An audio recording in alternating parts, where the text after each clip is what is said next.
શ્રી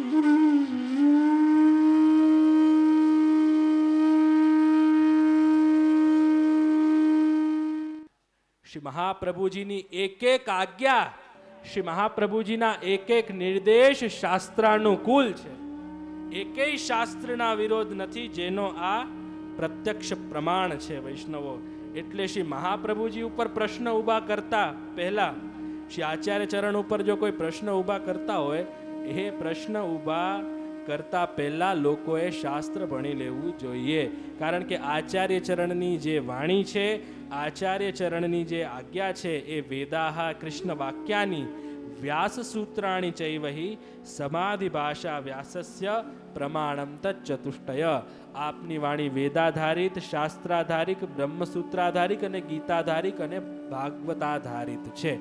આચાર્ય ચરણની એક પણ આજ્ઞા શાસ્ત્રના વિરોધમાં નથી. સમજમાં આવ્યું ને વૈષ્ણવો? એટલે અમે લોકો બહારનું ખાવાનું ના પાડી તમને. બાકી અમને શોખ નહીં કે તમે બહારના ભજીયા ખાઓ, ગાંઠિયા ખાઓ, એનાથી અમને કંઈ વાંધો નથી. કોઈને એમ થતું હોય કે મારા શું કામ બંધ કરાવે છે ભજીયા ને ગાંઠિયા ખાવાના, બહારના હોટલનું ખાવાનો.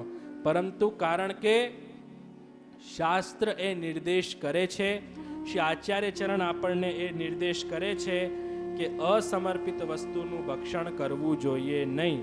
એટલા માટે હવે આપણે આગળ આપણા અસમર્પિત વસ્તુનો મેટર ક્લિયર થયો હશે બધાને? સમજમાં આવ્યો ને કે શું કામ ન લેવાય?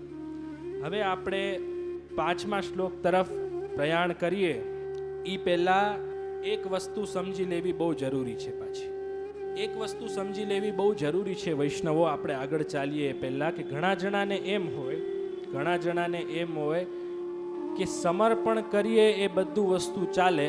જેમ કે આપણા ઘરે કે આપણે કોઈના ઘરે ગયા અને માની લ્યો આપણા કોઈ સગા સંબંધી છે, એ લોકો વૈષ્ણવ નથી, એ સગા સંબંધી આપણા વૈષ્ણવ નથી, અને એની ઘરે આપણે ગયા અને આપણે કહ્યું કે ભાઈ જરાક અમારા ઠાકોરજીને ભોગ ધરવો છે. ઠાકોરજીને પધરાવીને આપણે ગયા, એ ઠાકોરજીના માટે આપણે ભોગ ત્યાંથી લીધો અને ભોગ ધર્યો. એ પહેલા એક વસ્તુ સ્વીકાર કરવી જરૂરી છે કે સમર્પણ કોનું થઈ શકે.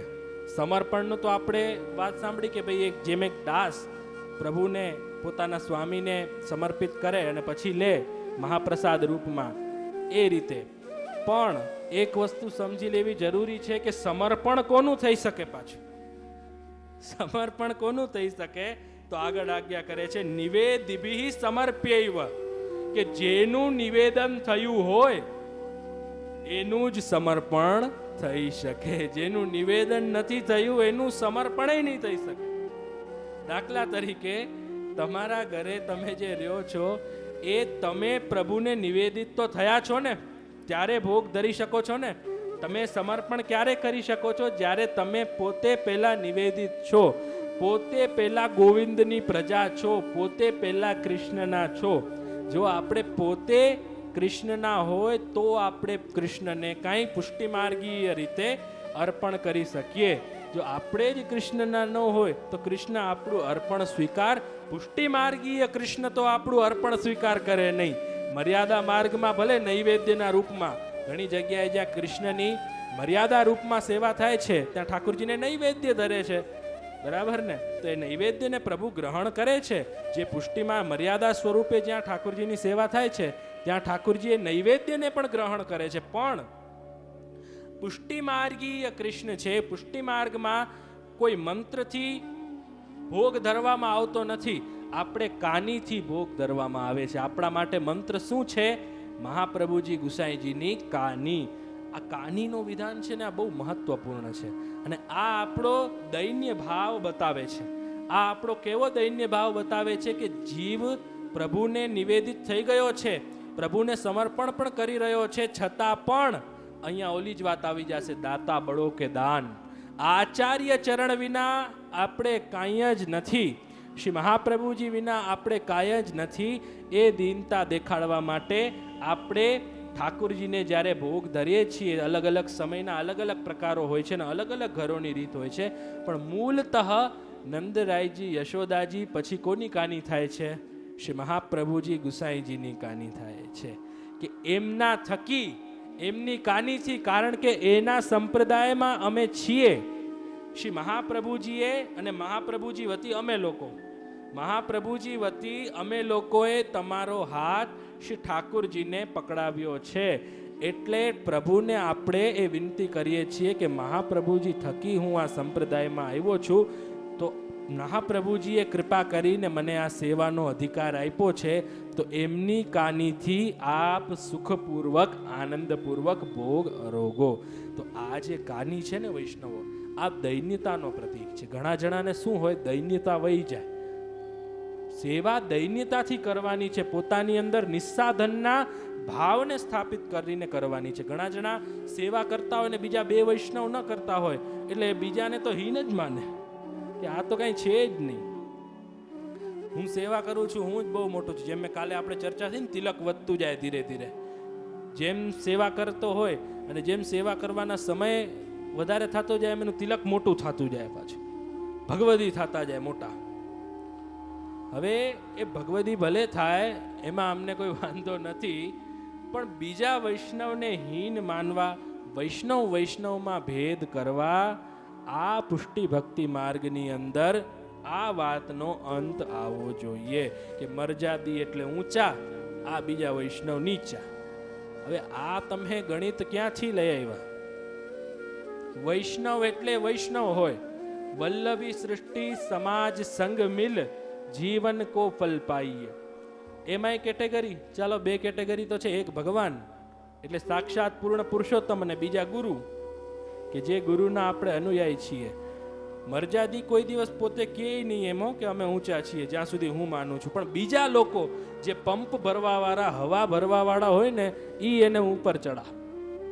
વૈષ્ણવમાં ભેદ કરા કે મર્યાદી વૈષ્ણવ હોય એ જ ઊંચા, બીજા નીચા.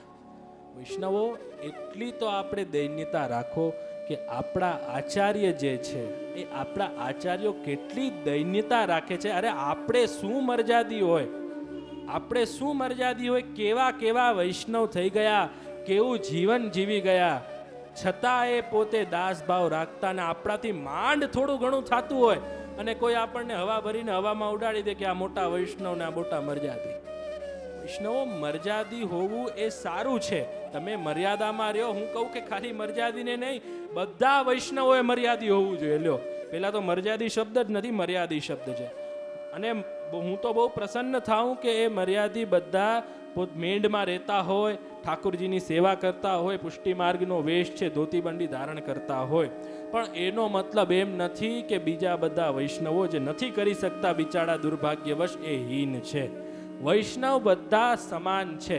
બધા શ્રી મહાપ્રભુજીના આ કૃપા રૂપી સંપ્રદાયના બધા આપણો આખો વૈષ્ણવીય પરિવાર છે. આપણે પરિવારમાં ઊંચ નીચ નહીં કરીએ. વૈષ્ણવ બધા સમાન છે. પછી મર્યાદી હોય કે સામાન્ય હોય, વૈષ્ણવ એ વૈષ્ણવ છે. એ શ્રી મહાપ્રભુજીએ એના ગુરુએ કૃપા કરીને ઠાકુરજી સાથે એનો હાથ પકડાવ્યો છે. એ નાનો છે કે મોટો છે એનો નિર્ણય પ્રભુ કરશે. આપણે કોણ એનો નિર્ણય કરવા વાળા કે એ નાનો છે કે મોટો છે? આપણે તો એક જોઈએ કે એ જીવ પુષ્ટિ માર્ગનો છે, એ જીવ શ્રી મહાપ્રભુજીના કૃપા પાત્ર સંપ્રદાયનો છે. એટલે વૈષ્ણવો કોઈ દિવસ વૈષ્ણવમાં આ પ્રકારનો ભેદ ન કરીએ. આનાથી કોઈ હિત નથી.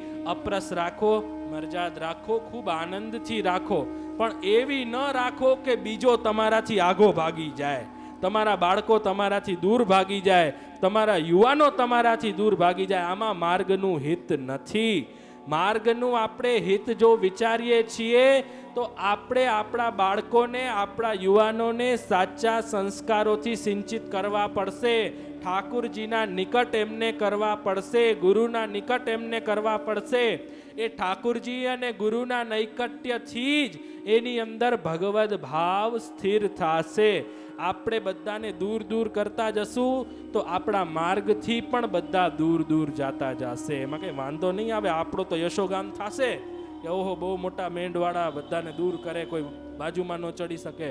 પરંતુ આપણા બાળકો, આપણા યુવાનો એની કારણે આપણાથી દૂર ન વયા જાય. કારણ કે આપણો ભાવ એ છે કે વલ્લભી સૃષ્ટિ સમાજ સંગ મિલ જીવન કો ફલ પાઈએ. જે પુષ્ટિમાર્ગ રૂપી અલૌકિક જીવનનું ફળ છે એ વલ્લભી સૃષ્ટિ અને સમાજે સાથે મળી અને કરવાનું છે. એટલે વૈષ્ણવો કોઈ પણ પ્રકારના વિવાદો વિખવાદોને પુષ્ટિમાર્ગથી દૂર કરો. આપણે બધા એક પરિવારના છીએ. આપણે બધાનો પરિવાર શ્રી મહાપ્રભુજીનો પરિવાર છે. આપણો પરિવાર એક શ્રી મહાપ્રભુજીનો પરિવાર છે. આપણે કોઈ દિવસ વૈષ્ણવ ઉઠી અને એવા વચનો ન બોલવા કે જે કોઈને અપ્રિય લાગે. આપણો કર્તવ્ય છે ઠાકોરજીની સેવા. એ ઠાકોરજીની સેવા જો મર્યાદમાં રહીને થતી હોય તો સોનામાં સુગંધ છે, અને મર્યાદ વિના પણ જો કોઈ સેવા કરતો હોય એ સેવા પણ પ્રભુ ખૂબ આનંદથી જ અંગીકાર કરે છે. એટલે કોઈ પણ જગ્યાએ આપણે એવો જીવાહંકાર ન આવી જાય, કારણ કે જો અહંકાર આવી જશે તો આપણો બગાડ થશે. આપણા લોકોની તમારી ને અમારી તો શું સામર્થ્ય. શ્રી હરિરાય ચરણ જેવા હરિરાય ચરણ કેટલી દીનતા રાખે છે. વૈષ્ણવો પ્રત્યે કેટલી દીનતા હરિરાયજીને. અત્યારના મર્યાદીઓને વૈષ્ણવો તો ઠીક છે, અમે તો ઠીક છીએ. હરિરાય ચરણને કેટલી દીન્યતા. હો વારી ઇન વલ્લભી અન પર, હો વારી ઇન વલ્લભી અન પર, મેરે તન કો કરો બિછોના, શીશ ધરો ઇનકે ચરણ તર, હો વારી ઇન વલ્લભી અન પર. એવી ભાવના હોવી જોઈએ કે આ જે મહાપ્રભુજીના કૃપાપાત્ર સંપ્રદાયના વલ્લભીય વૈષ્ણવો છે એનું મહાત્મ્ય કેવું છે. તો હરિરાયજી કહે છે કે હું સૂઈ જાઉં અને એમના ચરણ મારા માથામાં બિરાજે. ગુરુ સ્થાનમાં હોવા છતાં આટલી દૈન્યતા હરિરાયજી દેખાડે છે વૈષ્ણવો. અને આપણે એ તથાકથિત મિથ્યા અહંકારને લેતા ફરીએ છીએ કે હું જ બધું છું, બીજું કોઈ મારી સામું છે જ નહીં, મારામાં જ બધું છે, બીજા બધામાં કાંઈ નથી. વૈષ્ણવો, આવા વિચારથી આવા વ્યવહારથી આપણા પુષ્ટિ માર્ગનું હિત નથી. આપણા પુષ્ટિ માર્ગનું જો આપણે હિત વિચારવું હોય તો બધા ભેદભાવ, બધા આ પ્રકારના વિચારોને દૂર કરી અને આપણે સાથે મળી અને રહેવું જોઈએ અને પુષ્ટિ માર્ગીય જીવન આપણે જીવવું જોઈએ. અને જે સેવા કરતો હોય એના અંદર અહંકાર કેમ આવે? સેવા કરનારાના અંદર તો દૈન્યતા આવી જોઈએ. શ્રી હરિરાય ચરણની દૈન્યતા તમે જુઓ. તમે હરિરાય ચરણના, કારણ કે હરિરાયજીની વધાઈ બહુ ગાઈએ, હરિરાયજીના ધોળપદ ગાઈએ, હરિરાયજીના પ્રસંગ સાંભળીએ, કોકવાર હરિરાયજી જેવી દૈન્યતા 1% પણ આપણી અંદર સ્થિત થાય એનો આપણે પ્રયત્ન કરવો જોઈએ. હરિરાય ચરણનો એક પ્રસંગ આવે છે કે આપ એકવાર આપની ઉત્તરાવસ્થામાં બિરાજતા હતા, 125 વર્ષ બિરાજ્યા, અને જ્યારે આપની ઉત્તરાવસ્થા હતી ત્યારે આપને, કારણ કે આપનો સ્વાસ્થ્ય ખરાબ હતો અને ત્યારે આપ ખૂબ આંખમાંથી અશ્રુ વહેતા હતા અને આપ એકની એક વાત કહેતા હતા કે મારાથી એક સેવા છૂટી છે, મારાથી એક સેવા છૂટી છે. ત્યારે બધા વૈષ્ણવ આપને પૂછતા હતા કે કૃપાનાથ, આપ તો સદૈવ સેવામાં જ બિરાજતા હતા, તો આપનાથી કઈ સેવા છૂટી ગઈ? ત્યારે શ્રી હરિરાયજી એમ આજ્ઞા કરતા કે ના, એક સેવા છૂટી છે. આજ સુધી મટકીમાં લોટી ડુબોવીને જારી તો ભરી છે, મટકીની અંદર લોટી ડુબાવીને તો જારી ખૂબ ભરી છે, પણ એ કૂવામાં મટકી લઈ જઈ અને જલની સિંચન કર્યું નથી. એ એક સેવા મારાથી છૂટી છે. હું મારા પ્રભુને એમ વિનંતી કરું કે બીજા જન્મમાં મારી આ સેવા પરિપૂર્ણ કરાવે.